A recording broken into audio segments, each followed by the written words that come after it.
La verdad es que en mi trabajo en el ejército sí estamos acostumbrados a ver muchas cosas extrañas o raras. A veces pasamos muchas semanas, o inclusive meses, en lo más profundo de la sierra, o en lugares muy alejados y despoblados. Y aunque de alguna manera nos van entrenando para enfrentarnos a casi todo lo que nos llegamos a encontrar en el camino, hay experiencias para las cuales uno no se puede preparar. Te lo comparto esto con toda reserva. Esto nos pasó hace algunos años cuando andábamos patrullando una región de la Sierra Negra, Puebla, cerca de un pueblo que se llama Santa Cruz Texmalaquilla. Llevábamos ya varias horas pisándoles los talones a un grupo delictivo dedicado al narcotráfico. Solo era cuestión de algunos minutos para darles alcance. Pero en un intento desesperado por evadirnos, se bajaron de sus vehículos y se atrincheraron en una región muy boscosa en donde les perdimos contacto visual, por lo que el sargento García nos ordenó que rodeáramos inmediatamente el perímetro para impedir que se nos escaparan. Estábamos listos para el enfrentamiento y mientras nos daban las órdenes para el asalto final, empezamos a escuchar muchas detonaciones de alto calibre a diestra y siniestra, entre gritos aterrados pidiendo ayuda, provenientes de la zona en donde se había trincherado el grupo delictivo. Nosotros nos quedamos pecho tierra, alertas. Aquella balacera y griterío continuó durante varios minutos. En ciertos momentos nos pareció ver algunos fogonazos y explosiones entre los árboles. No acertábamos a entender qué estaba sucediendo ahí. Era obvio que el ataque no era hacia nosotros. El sargento García comentó que probablemente se habían encontrado con algún grupo rival, por lo que ordenó que permaneciéramos a la expectativa. Tras varios minutos de tensión todo se detuvo y quedó en profundo silencio. A una señal del sargento, el cabo Martín y yo nos arrastramos hacia aquella zona para hacer un reconocimiento visual. Nos detuvimos a unos metros de los primeros árboles y arbustos de aquella trinchera. Ahí descubrimos que el terreno de toda aquella franja boscosa estaba hundido poco menos de 1 metro del nivel de donde estábamos. Seguimos avanzando y lo que apareció frente a nosotros nos dejó más que helados. En el centro de aquel paraje había varios cuerpos cercenados y quemados esparcidos por todos lados, como si hubieran arrojado varios artefactos explosivos. Pero lo más extraño de todo esto es que no habíamos escuchado ni un solo estruendo de granada o algo parecido en medio de aquella balacera. Al voltear a ver al cabo Martín, vi que tenía una cara de espanto que no podía con ella. Lo entendía. Él estaba menos acostumbrado que yo a estas experiencias de enfrentamientos, por lo que le dije, tratando de tranquilizarlo un poco, que probablemente usaron algún tipo bomba molotov o, conociendo cómo se las gastan estos grupos delictivos, tal vez hasta un lanzallamas, pero era muy poco probable. La pregunta era, ¿quién había sido capaz de hacer esto? Porque una vez que hicimos nuestro reconocimiento visual, al parecer no había ni un solo sobreviviente. Identificamos todos los vehículos que veníamos persiguiendo y no había ningún otro carro extraño en el perímetro. Tenía que reconocer que a pesar de haber estado en muchas ocasiones en enfrentamientos muy duros con este tipo de grupos, nunca me había tocado ver semejante carnicería. Pero todavía faltaba lo peor. El cabo Martín y yo nos quedamos en silencio por un segundo tratando de recuperar el aliento y entonces activé la radio para comunicarle al sargento García la situación. Pero el transmisor no respondió. Lo intenté varias veces, pero el resultado fue el mismo. La radio parecía muerta. Volteé a ver al cabo Martín. Ya se veía un poco más repuesto, por lo que le pedí que se reportara con el sargento. Vi que activó su transmisor varias veces, pero tampoco pudo comunicarse. Se me hizo muy extraño, pero pensé que tal vez era la región la que estaba provocando la interrupción de la señal. Mientras revisaba el transmisor en mi solapa, sentí que el cabo Martín me jaloneaba por el hombro. Al levantar la cara hacia él, me hizo un gesto con la cabeza apuntando hacia el centro de aquel paraje boscoso. En medio de aquella carnicería aparecía arrodillada una joven mujer envuelta en un chal negro. Me sorprendió que no la hubiéramos visto antes. En ese momento levantó los brazos hacia el cielo. Vimos que movía la boca como si estuviera rezando algo. Tenía los ojos cerrados y se veía demasiado pálida. En un principio el cabo Martín y yo pensamos que a lo mejor venía con ellos y si así fuera, nos sorprendía que hubiera resultado ilesa del brutal ataque que habían sufrido. De pronto vimos cómo la joven mujer bajó los brazos y se levantó muy despacio del suelo. Vestía de negro de pies a cabeza, pero lo que más me llamó la atención fueron sus brazos, extremadamente delgados, y sus manos. Sus dedos parecían demasiado largos y huesudos y estaban todos tiznados, como si las hubiera metido en ceniza o en carbón. No podíamos confiarnos y seguíamos muy atentos cualquiera de sus movimientos. Entonces alzó la cara hacia el cielo, continuaba con los ojos cerrados y empezó a gritar muchas palabras que no entendía. No pude reconocer en qué idioma hablaba. En ese momento su cuerpo empezó a temblar como si se estuviera convulsionando. Por momentos parecía una muñeca de trapo colgada de hilos. Pensé que tal vez estaba pasando por un ataque histérico o traumático, por lo que acababa de pasar. Le hice señas al cabo Martín para que cubriera el flanco derecho y avanzáramos paralelamente hacia la joven mujer, pero apenas habíamos dado unos pasos cuando sin querer pisé una rama seca.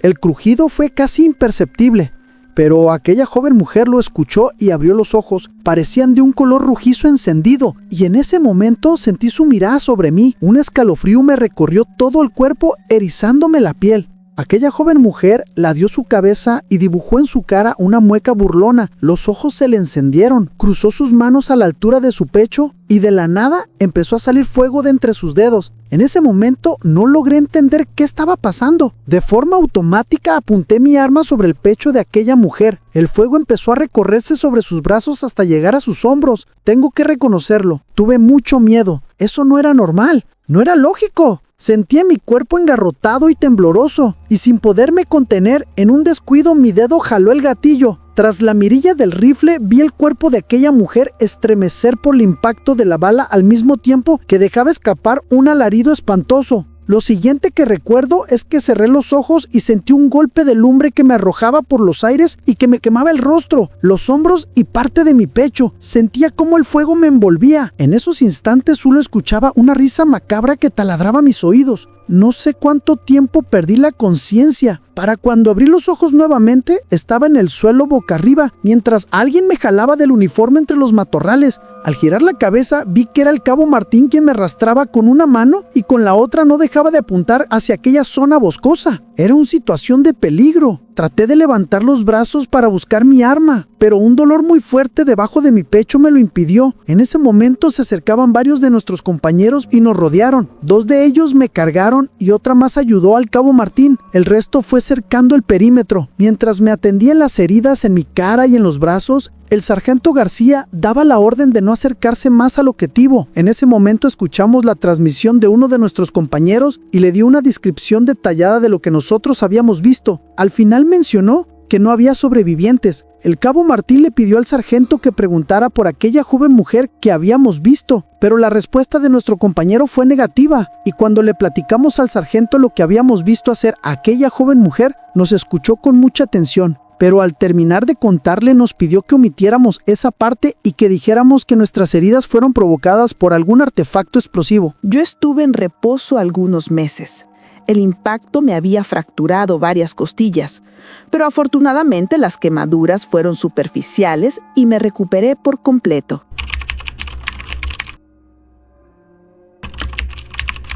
Soy un exmilitar. Actualmente me dedico a la seguridad privada. Mi jefe es un empresario que vive en San Pedro, en Nuevo León. La verdad, yo no soy mucho de andar contando las cosas que viví en el ejército, porque sinceramente la mayoría no son nada agradables.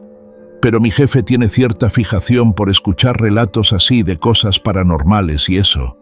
Él y yo platicamos poco, porque el señor no tiene mucho tiempo libre. Pero siempre que lo hacemos me cuenta cosas así raras que le han pasado, con fantasmas, brujas y nahuales. Las únicas horas del día en las que no está trabajando es cuando está con sus hijos. Es divorciado y a sus hijos también les gustan todos los temas paranormales. Y fue precisamente uno de los hijos del señor el que me hizo el comentario que estaría bien que yo contara la experiencia que tuve el último día que formé parte de las Fuerzas Armadas. Así que me animé a contar mi historia de terror. Bueno, yo causé alta en el sexenio de Calderón.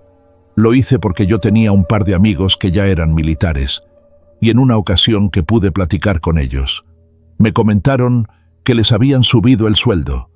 Lo que me dijeron que les estaban pagando era más de lo que yo ganaba en donde trabajaba en aquel entonces. Así que me enlisté ese mismo mes.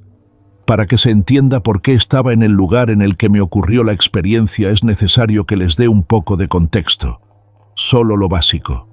Estando dentro me asignaron a Tamaulipas, que en aquel entonces era el mero infierno, porque los Zetas andaban con todo. Ese cartel se quería apoderar de todo el país, así que la guerra estaba durísima en todas partes. Se tenía el rumor de que esa gente había sido parte de las fuerzas especiales, y que era por eso que era difícil combatirlos. Por aquellos años el cartel de Jalisco creó un brazo armado específicamente para hacerle frente a los Zetas. De hecho, se hacían llamar los Mata-Zetas, todo lo que restó del sexenio de Calderón. Yo me mantuve en Tamaulipas, no en la misma ciudad, pero siempre en el mismo estado. Cuando entra Peña, somos trasladados a Jalisco. Para ese entonces, los Mata-Zetas ya habían evolucionado al cartel de Jalisco Nueva Generación. Su líder controlaba todo. Tenía comprado a medio estado, desde la señora de la tienda de la esquina hasta gente del gobierno. Era muy difícil trabajar. A los que nos asignaban ahí no durábamos mucho. Nos movían muy seguido. Era como una medida de prevenir que se generaran lazos entre la maña y el ejército. Del 2013 al 2018 estuve en Colima, Guanajuato y Guerrero. Al momento de que sale Peña y entra Obrador somos movidos a Zacatecas, que para ese entonces ya llevaba varios años siendo el campo de batalla entre la gente de Jalisco y la gente de Sinaloa. Zacatecas olía a muerte. Estaba lleno de pueblos fantasmas.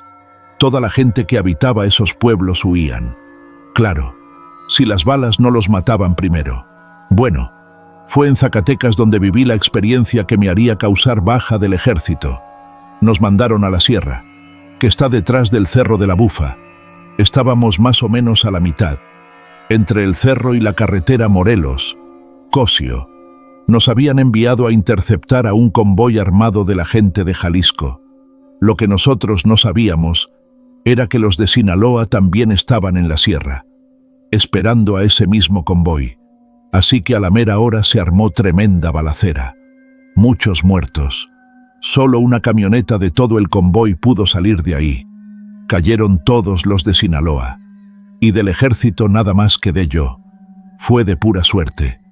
El que me estaba tirando no contó bien sus balas, y fue por eso que pude matarlo. Para ese momento los de Jalisco ya se habían escapado. Todo esto ocurrió a las 2 de la mañana. Así que ahí estaba yo, completamente solo, en medio de la sierra, a mitad de la madrugada y rodeado de cadáveres, sin más que hacer. Empecé a caminar. No pasaron ni 5 minutos cuando empecé a escuchar ruidos. Muchos ruidos que no tendrían por qué sonar a mitad de la sierra. Podía oír pasos. Era un andar tranquilo. Me parece que era de mujer porque sonaban como tacones, pero el ruido era el que hace un zapato de tacón al moverse por vitropiso. También se escuchaban como si varios espejos se estuvieran quebrando. El sonido, aunque sonaba a la distancia, tenía mucha nitidez. Recuerdo que al mismo tiempo se escuchaban risas, no carcajadas ni nada escandaloso. Más bien sonaba como las risas que hay en una charla entre personas. Y a pesar de que ninguno de esos ruidos parecía representar alguna amenaza, yo sentía miedo. No podía correr, ni tampoco podía acelerar el paso, porque durante el enfrentamiento, con tal de evitar ser alcanzado por una ráfaga de balas, me había movido de forma brusca hacia unas rocas y una de mis piernas golpeó contra una piedra con filo. Por supuesto que yo quería correr, pero no quería caerme y lastimarme más. Así que simplemente seguí caminando al mismo ritmo. De pronto alguien me llamó por mi nombre. Eso me hizo detenerme de inmediato. No debería haber nadie ahí. Así que no era posible que alguien me estuviera hablando. Me volvieron a llamar por mi nombre. Era la voz de una mujer. No me atreví a voltear. Simplemente giré un poco la cabeza y al ver de reojo, noté que a escasos 3 metros detrás de mí estaba una mujer.